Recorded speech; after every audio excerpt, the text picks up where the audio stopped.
If you're still watching the BBC at this moment in time, and you're paying your TV license and you're relying on the BBC to give you the world news and tell you the truth as it is, then you're a fool.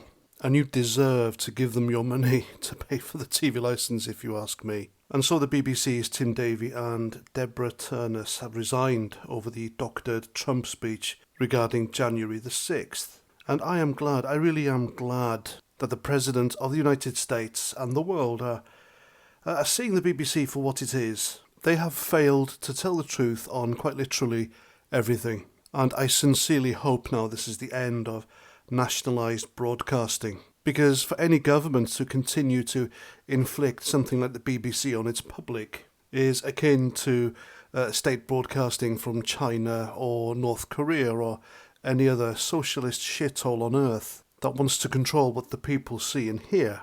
And it's exactly the same with the BBC. It's about control. You have middle class, quinoa eating, Guardian reading, champagne socialist, wine bar activists working at the BBC who think that the public are scum, basically. And get this, according to an organisation called Defund the BBC, nearly 1,000 people are prosecuted each week for not paying their licence fee.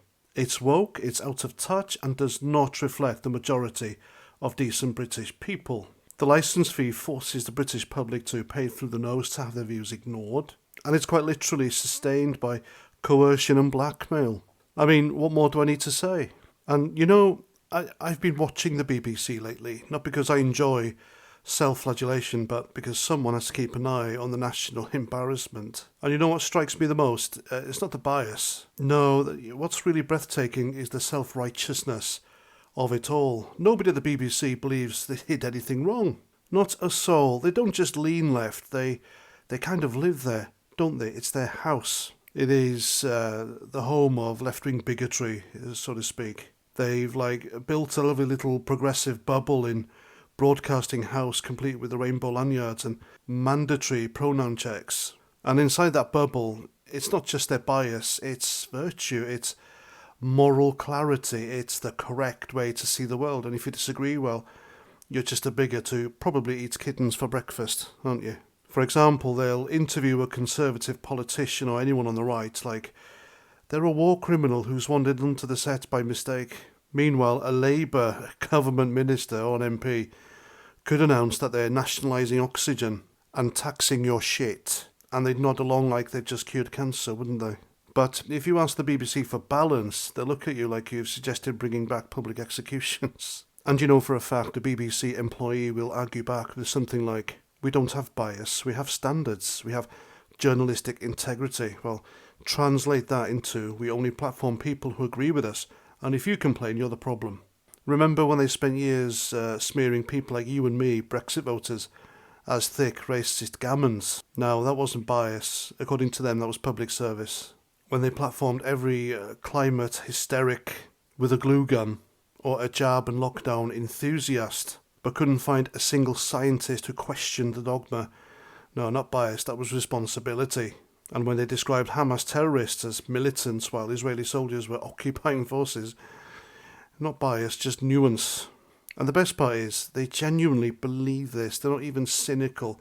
They're proud of it, you know. They think they're the last bastion of truth in a world of fake news and populism. Never mind that their idea of diversity is hiring 6 identikit Oxbridge graduates who all went to the same North London dinner parties. As long as they tick the right identity boxes, who needs intellectual diversity? That's just dangerous.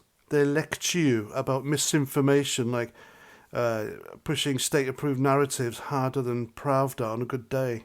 They'll cry democracy while treating half the country like unwashed peasants who need re-educating.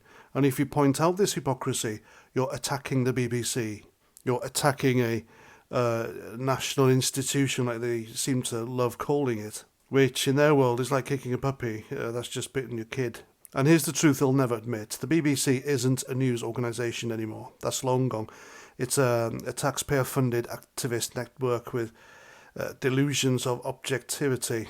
And the worst part, they don't even see the problem because in their world, they're the good guys.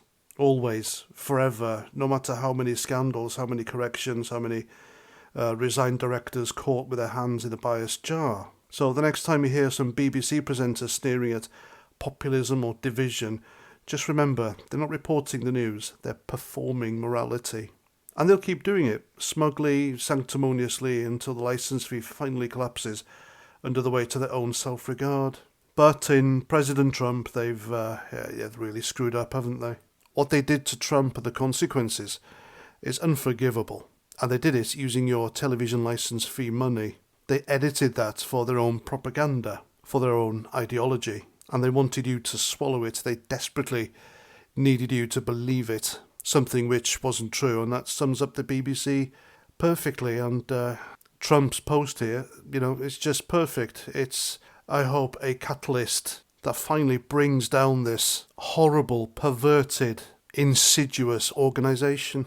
And I could go on about the BBC scandals, but I think you all already know and you understand. And when Parliament finally have the bollocks to do something about it and turn it into a subscription-only service, then I won't be paying, and I suspect millions of other Brits won't either, and it'll die, hopefully. Anyway, there we go. I'm past 49. Thanks for listening. I hope you have a great day ahead, and I'll catch you in my next video. Roger Trout.